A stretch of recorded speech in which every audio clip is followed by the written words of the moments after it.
Buenos días, mis hermanos. Hoy nos gozamos nuevamente en la presencia de nuestro Rey. Les bendecimos en el nombre de Cristo Jesús. Hoy declaramos la presencia del Espíritu Santo en tu vida y en nuestras vidas. Acompáñanos hoy, esta mañana, a glorificar el nombre del Rey, porque en Él somos más que vencedores. El Señor dice en su palabra que Él pelea por nosotros, que Él es nuestro escudo, nuestra torre fuerte. En Él tenemos nuestra confianza. En el nombre de Jesús.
Glorificamos tu nombre por los siglos de los siglos. Tú reinas. Eres alabado, eres exaltado. Tu nombre levantamos, oh Dios. Aleluya, Señor.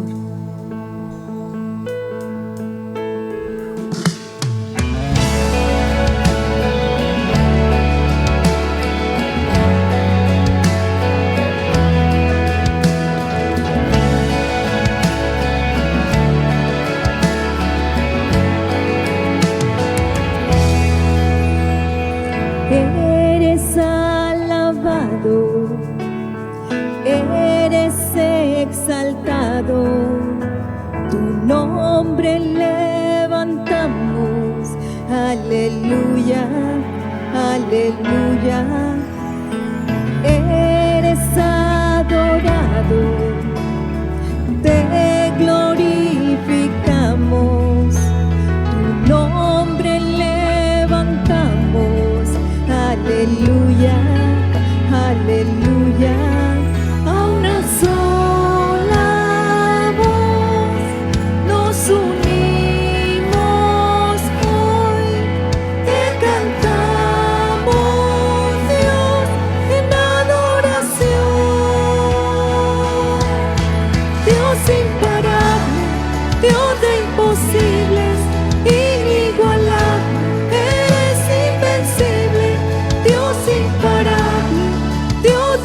imposibles, inigualable, eres invencible, no tengo temor, en mi corazón tú tienes el control. No tengo temor, en mi corazón tú tienes el control. No me falta nada si te tengo a ti.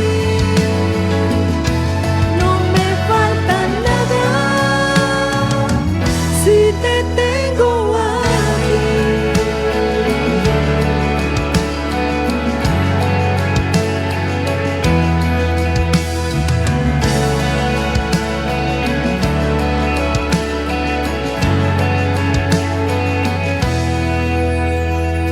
Eres alabado, eres exaltado, tu nombre levantamos. Aleluya, aleluya. A una sola voz nos unimos hoy, te cantamos, Dios, en adoración. Dios imparable, Dios de imposibles, inigualable, eres invencible. Dios imparable, Dios de imposibles, inigualable, eres invencible. No tengo temor, en mi corazón tú tienes el control. No tengo temor, en mi corazón tú tienes el control. No me falta nada si te tengo a ti. No me falta nada si te tengo a ti.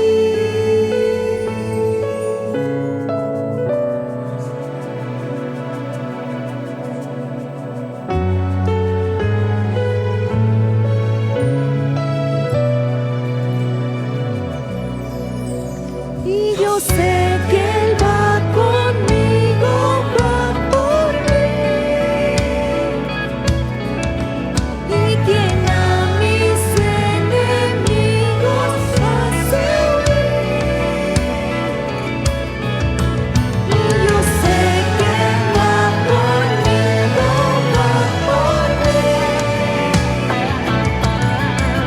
Y quien a mis enemigos hace huir.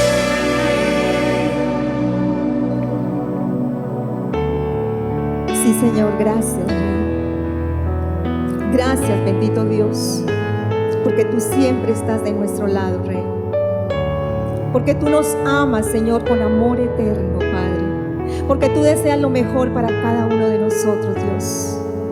Padre Celestial, que en este día, Señor, nuestro espíritu, Señor, esté unido a tu espíritu, Rey.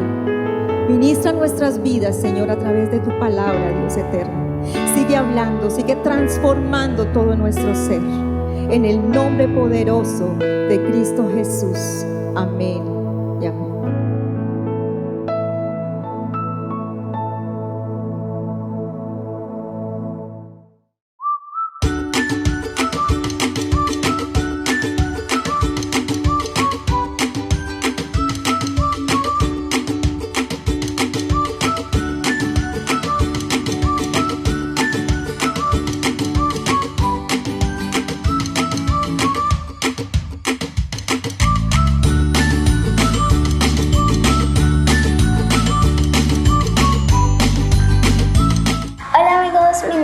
Laura Sofía Cantillo Gómez. Espero que la estén pasando muy bien con sus familias, que estén más unidos.